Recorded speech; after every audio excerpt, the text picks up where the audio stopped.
Hi, everyone, and welcome to Wired for Wonder. My name is Lori Kirkland, and I'm your host today on the podcast that looks at what is the future of work going to look like now that we have AI? What is it going to mean for us as human beings? And how do we use the skills that we already have built within us as humans to really set ourselves up for a successful future? Today, I'm lucky to be joined by Moi Spíndola, who is the Senior Learning and Development Specialist at HealthPoint. Welcome to the show, Moi. Thank you, Lori, and thank you for having me here. Yeah, of course. Just to give our audience a little brief background on you, you want to just kind of share a little bit about yourself? Sure. Well, I nerd out about learning and development. That's very close to heart. I've been very thankful and lucky to have been able to contribute to different companies and organizations in the past, from tech to marketplaces to travel, and now most recently with community healthcare. I'm just very excited about being able to enable others through learning, either getting them to learn something new or improve something that they're doing. That's right around my alley of passions, and I'm very happy to be able to contribute to that in many ways. Well, and you have such an interesting background that you nerd out on learning and development, but also clearly, if you look at that beautiful picture behind you, you have a creative spark in you as well. Yeah, yeah, I So love art. you love art. Okay. Okay. So let's talk a little bit about in work today. Um, how are you seeing, creativity really harnessed by your organization or other organizations you worked for? And then what do you think the future might look like for creative individuals like you? Yeah, I think that's a great question in terms of how it's being harnessed. There's different platforms and tools that are now enabling people to contribute and to collaborate remotely, right? Whether if it's a virtual whiteboard, being able to leave content asynchronously and come back and think on that whiteboard without being in the same room. I think it's very important because that is a level of, I would say, work that previous to the pandemic was maybe only for freelancers, was not available to all, or was not something that was very common, unless it was a very tech high-oriented company or culture. And I think the pandemic just expanded that, right? So creativity goes into the most recent products, from AR glasses that you can see, uh, all the wallpaper that you can design on your tablet, and then being able to trace it with your VR glasses. I think that's just an amazing way to see from an artistic view to being able to collaborate with others, being able to put a virtual background or virtual whiteboard, and being able to um, understand the different views of concepts of problems and how people approach them in various mediums. I think that's a very empowering way of on tapping into creativity. And that's not just for the artistic, right? So it goes into people that have healthcare background or maybe software engineering, different backgrounds. They are able to use all of those pieces of technology in very creative ways. And once you see maybe resources in different organizations, then you see the creativity spur in many outlets. So Yeah, and it's so interesting because I love that you brought up the pandemic, right? Like I feel like for so many of us, right? We all had the chance to yeah, reset, look at our values, understand what's working and not. But it really did kind of show us some areas where work isn't working anymore, right? Like the whiteboards are a great connector, but um when we think about like the possibility that AI is bringing, right? Like we are at this point where we get to dream things we've never dreamed before. And to just share a personal story with you, I literally think in whiteboards. Like I get my best thoughts when I'm just coloring with I always bright colors on whiteboards. Like could you imagine a space where artists can work in the physical form but that is shared technologically? Like wouldn't something like that be amazing for a company to be able to say, oh, I can instead look at experts on different things and allow them to be creative, but not have it to be like you have to be at your computer, right? Like what if we could like just, I don't know, paint, or for me it's whiteboarding, so that's what I'm always thinking. Like what would that look like? I think it goes to basics, right? You can nowadays you can draw a picture on the back of a napkin or a diagram or on your notebook, and then just take a picture of it and have it be reviewed by tools online, whether if it's AI, and and draw from it, right? And then say, hey, what do you think about this? Whether if it's a mind map or if it's just a picture, it'll tell you things that maybe you didn't think about. And that external point of view, going back to creativity, that external point of view, I think it's very important, even though it's coming from a prompt or from the use of AI. Mm-hmm. Being able to do that with tools before you even put that in the eyes of somebody else, then you can have some feedback. And then when you share it with others in those other mediums, that only untaps more collaboration. And I think that's one of the elements, that human component, the human input is still going to be very important, right? Yeah, you have augmented tools, you have a wider palette of tools available to use to untap that creativity, whether if it's, on a whiteboard or on a piece of paper, and then being able to share that. That human element is going to be very important. So I think creativity and all those other platforms that we can interact with are only going to tap more and more collaboration. And creativity again goes beyond just art. I think it goes to processes. I think it goes thinking outside of the box, challenging the way we work is going to be very important, especially as how we Say a little approach. more about that. Talk to me a little bit about that. Yeah, so I think the way we work in terms of our understanding of our skills and how our skills are, from a traditional point of view, right? If we look at our society in the past, we have evolved and we have had our jobs and careers around a specific skill set. Um, and as we see, with the gig economy is here to stay, right? So you can see people going on freelancing or acquiring different skill sets. And those skill sets maybe are not part of a traditional career path that we had in the past. I think in the future, we'll see more, like a bigger preference for skills that are more aligned with our values, with what really ticks with us, right? And then from there, being able to expand. And I think the tools that we have available are going to help us reshape the skills that we know today and how we're going to shape up the skills for the future. In 5 years, we're going to see job descriptions with use of AI maybe as a KPI, maybe not in 5 years, maybe next year. It's funny. I've heard the years 2027 floated and the years 2030 of we will start seeing, just like you mentioned, the gig economy that's now here to stay. Like we will start seeing jobs that weren't around. There's lots of statistics that are trying to predict when that's going to happen. But I think Mhm. both Moi and I would say, right, any one person can actually predict when that change is going to happen. But I love this conversation, and I love two things stood out to me when you were talking is one, that everybody's creative, right? Some people's creativity looks like teaching a classroom. Correct. Other people like me, their creativity looks, can involve looking at spreadsheets, looking at process plans, looking at roadmaps, right? Looking at, process optimization, customer service optimization. Those Mhm. are all ways, thinking of something new are all ways of being creative. And when we talk about the AI augmentation, like I see that creativity as being, especially in the next 5 to 10 years, being one of the human skills that's going to set people apart, right? The people who are stuck in doing exactly the way things have always been done, because I've done it like this for 10 years, Mhm. are going to be at a disadvantage next to people who are practicing their creative muscle, so to speak. Yeah. And integrating technology. I think adaptability is going to be very important, right?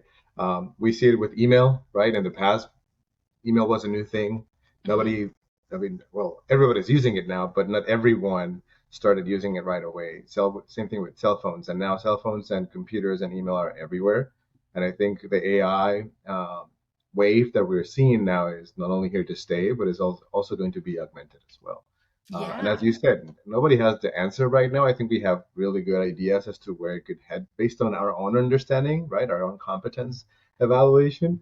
But then from what's going to happen in the next 5, 10 years, I think with the evolution of technology is going to require more and more adaptability to remain creative or to continue to be creative with the new tools that are going to become available. Ooh, I like that. Adaptability and creativity, two of the human elements, that we have, tools that we have within us that will make a difference. Because you're right, like the technology can replace your job if you're not willing to change anything.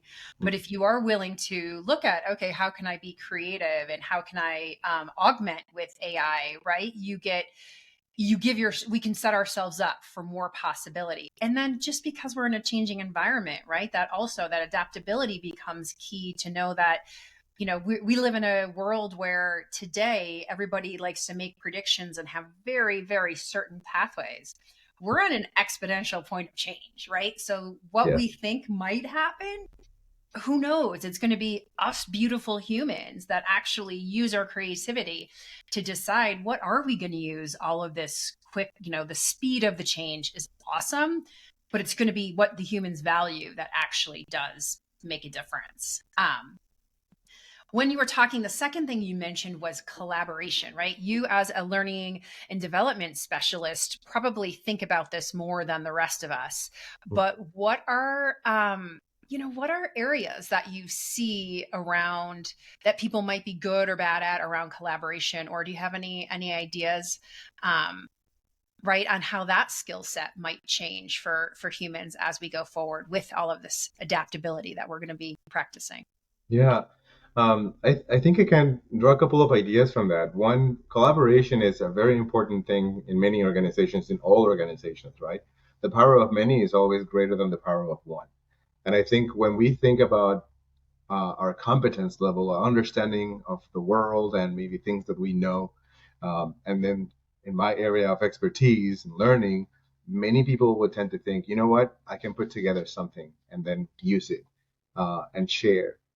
But as more tools are available, AI will help you to create learning, right? AI will help you um, to tap on that creativity on many different ways, from creating graphics or maybe understanding scenarios, or put your favorite tool for development, and it'll help to augment that. But the collaborative piece is going to be really important because the human element of the experience of what it feels, tastes like, what it made me feel, right, is going to be very important to discuss. Uh, because within that collaboration, your competence level and the competence level of others, especially around the subject matter expertise, is going to be very different, right?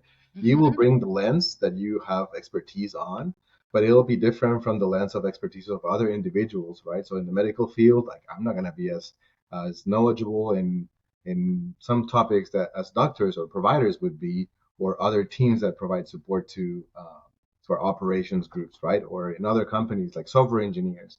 But when you bring different elements in terms of how, or different elements to consider in terms of how people learn, or what's the best strategy, and then you collaborate with the teams to be able to use your AI time and then come back and present the idea and discuss it, I think we're going to spend less time getting to that idea and more on the discussion and more on the let's figure out what the best way forward is. And maybe not maybe you will be also empowered to create more options, right? Because you'll have the ability to discuss this with a technology component, with an AI chat, and then bring back all of the different things that you came up with or that were augmented with that chat. And then after that, you have a way better or a better informed, more informed decision, sorry, in how to move forward.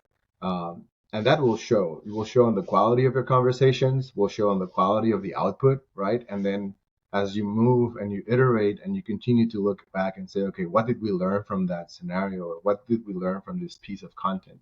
Um, was it useful? Did it hit the KPIs, right? And making sure that as you collaborate, you don't lose sight of the North Stars, you don't lose sight of your objectives and your goals, and you keep people at the center of it, remaining very mindful of how humans interact with each other and how we develop. Is going to be very important to put all of those together, and then the collaborative aspect is just going to be untapped, and I think it's going to be greater and greater.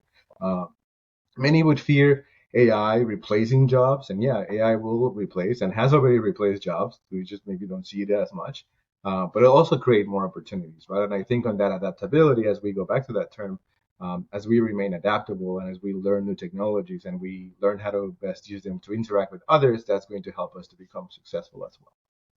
I mean, you just hit so many things that like I'm really excited about our Mhm. future on is that, just the speed of what used to take, maybe 8 to 10 meetings to get the right information to a designer to create a concept.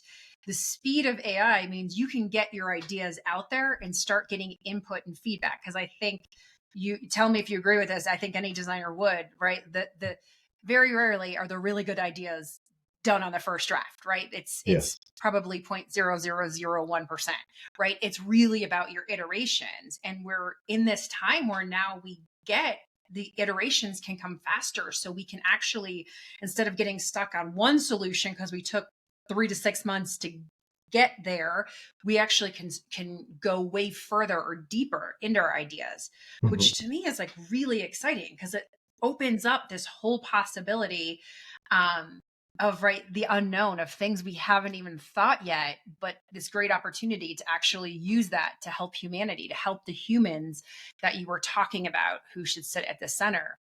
Mhm. um, but just as a human being, something comes up for me, my ego comes up for me and is like, yeah, but who am I to think of this, right? Like how do you as a learning and development specialist manage the people wanting to know and be sure of something versus the shift that's going to happen where you're going to be presenting ideas that are kind of less polished but then more polished in other ways? Does that make sense? Yeah, I think communication and providing context is really important, right?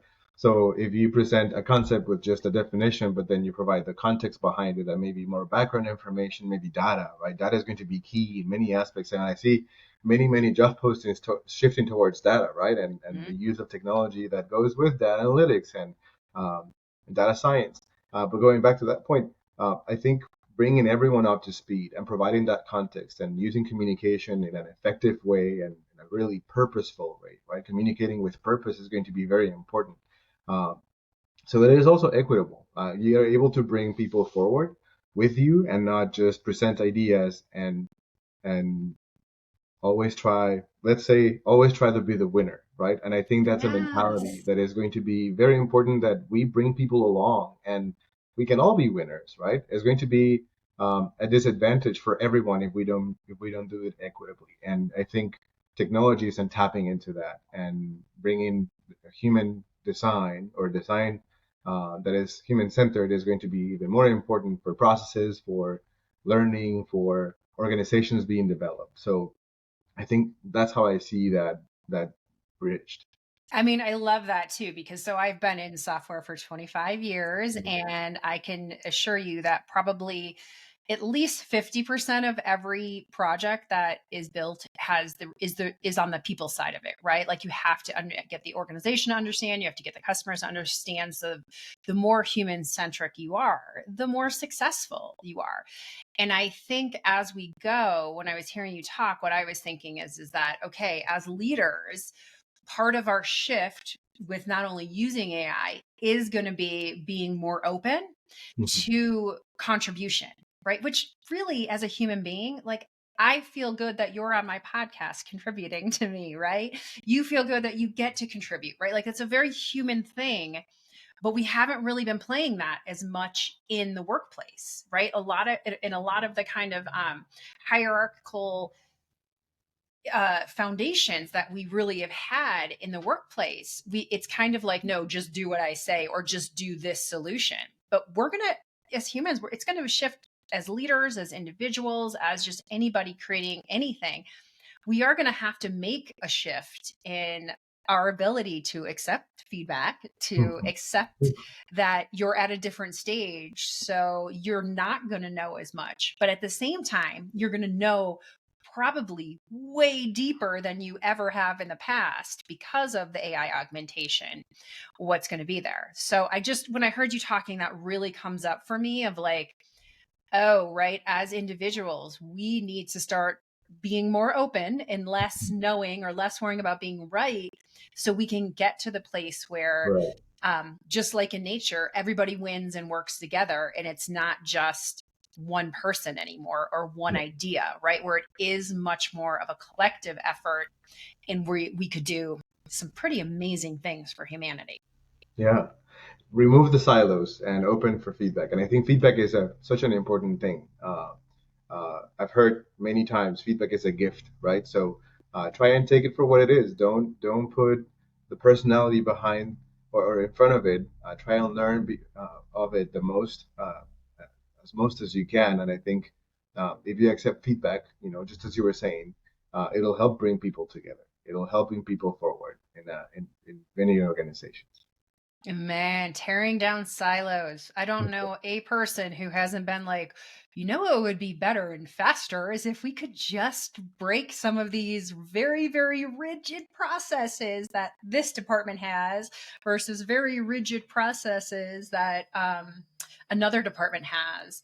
And I love that you brought that up because I really do think that when you go back to creativity, what we talked about in the first place, when people are creating together, right, they're letting others feedback with them and then they're taking that information and moving forward. I think that you naturally break down a lot of like the human barriers, right, the barriers that may hold us each in our own silos. So when I'm talking about AI and you think about, some big problems in the future from your lens of your world, if you were to think like 5 years out, what do you think is a big juicy problem that the workplace has to, that's ripe for disruption that the workplace should consider, an area of change? I think embracing, and again, we don't have the answers to some of the things that are going to happen in the future, but embracing uh, capability building and using a human component, a very, very present human component to bring current generations in the workplace and future generations in the workplace that may have a lot of information available at their tips. And they may not have the experience that people have gathered through years of work and technology, especially AI. In the last 2 years has grown exponentially, right? So now you can have AI agents draft contracts, do things for you. Um, but just because you have that, it doesn't mean that it's going to be a perfect product. So being able to have kind of like this generational gap of technology use versus the experience that we have and the experience that people in the future are going to have, I think bringing those components and again putting them in a human centered way is going to be key. And that I believe are some of the components for organizations that have as an opportunity and on tapping on what we mentioned earlier, adaptability, right? So how do you have people working on an organization? And maybe, we have a bell curve. Some people feel really comfortable with technology and some others are more reluctant to use of certain technology or certain tools that are available, and that will make your organization less successful. Um, I help with like that. I like the generations coming together to Mhm. remember that, there's positive and negatives to every generation. And right, my generation that's different than your generation. I know rules and thinking that was based on the situation Correct. that I was in when I was younger, right? And what I've learned through my experience. But that experience is really valuable, right? Like I can look back and say, hey, even though the world feels like it's falling apart right now, I'm old enough to know we're going to be okay. Humanity has been here. Right. And then there's also, and especially in the business world, to say, oh, well, here's actually, I faced that scenario before. Here's my experience. But what I really love is then you highlighting, right, like Gen Alpha, Gen Z, right, those two, and the millennials kind of in between, but they're digital natives and they have Mhm. been using and thinking and technology in ways that I will never comprehend, right? But there is this there's this value to that where generations, because work is changing anyways, right? We know the future of work is changing. Um, if you don't think work is changing, that's a whole other story. But right, we know that we're in a moment of change in humanity, and there's this beautiful opportunity to take the great assets of each generation and work to shape the future of work together, right? Use the positive attributes, use the skill sets and the new ways of thinking from, in the new ways of thinking, meaning each generation has a way that they can offer some insight to another generation. So I really like that idea. And it kind of matches with the silo busting that we talked about a little bit Mhm. earlier of like with humanity, um, we have the ability to actually, look a little more optimistically instead of saying these people work differently than I do, whether it's a department or a generation. Like we have this opportunity to come together and say, well, okay, now we have these skill sets, and what do we want to create the future of work to look like? Because we're going to be making changes anyway, so why don't we make it It's good shaped for the up. people we have involved today, not Yeah. people from 100 years ago. Exactly. So good. So when at DeepHumanX, so we really focus on the human element, looking at what are the skills that we each need to, kind of upskill and look at as we're adapting to changes. If you were to give 2 sentences on what you think the future of work could look like in, 10 years, how would you describe that in 2 sentences? Oof. It will be connected and augmented, and I think those are concepts that we have explored. But we will continue to see breakthroughs on technology. We'll continue to see new things, and we have to be nimble. We have to think on our feet. We have to be inclusive, because the experiences of people are going to be very different. So integrating technology and all of these changes is going to be very important to bring everyone up to speed and ensure that everyone has an opportunity to see the lens that you're seeing, or the lens through which you're seeing your picture, your reality and your development, and offer that, right? Maybe someone is going to come up with a different approach, and while we remain open, that openness is going to help us then see, going back to creativity, how a problem can be solved in many different ways. I may have a problem solution because of my experience, but the experience of others will be vastly different. So being able to integrate that is going to be very important. Uh, Always keeping an open mind. I love that. And now my last question for you is if you were to tell our audience the top 3 human skills that you think, if you're going to invest in, your learning and development and invest in upskilling yourself, what would you say are the 3 human skills that you would recommend people look at?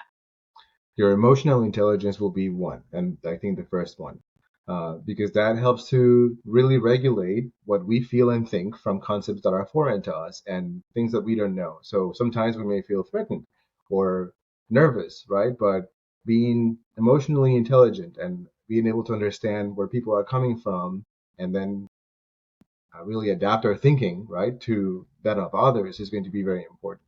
Uh, Adaptability. I mentioned at the end, adaptability is also a key item. And then having an attitude of learning, and that across many organizations, many skills, many types of jobs, whether if it's software engineering or medical or learning or accounting, there's going to be new ways to do things. And being able to have an open mind and embrace it and roll with punches. Sometimes people are not feeling so comfortable about that, but it's going to be important to untap growth.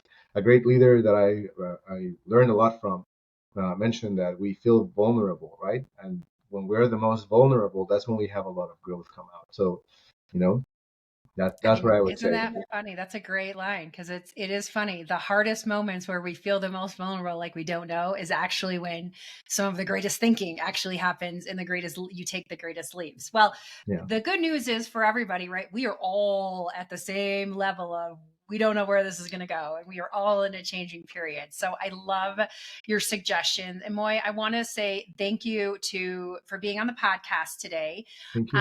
If we were to send our audience to a website or where would you like, where would be a good place if people wanted to connect with you? Where would be a good place for us to send them? In a professional way, in LinkedIn, I'm available there, and you can DM me. We can always chat. I chat with people that I've never met with, but we've connected via LinkedIn, and we have good conversations. We've connected via meetings and being able to share our views and what we've learned. So that's where you can find me. Awesome. Well, thank you everyone for listening today. And thank you, Moi, for being on Wired for Wonder.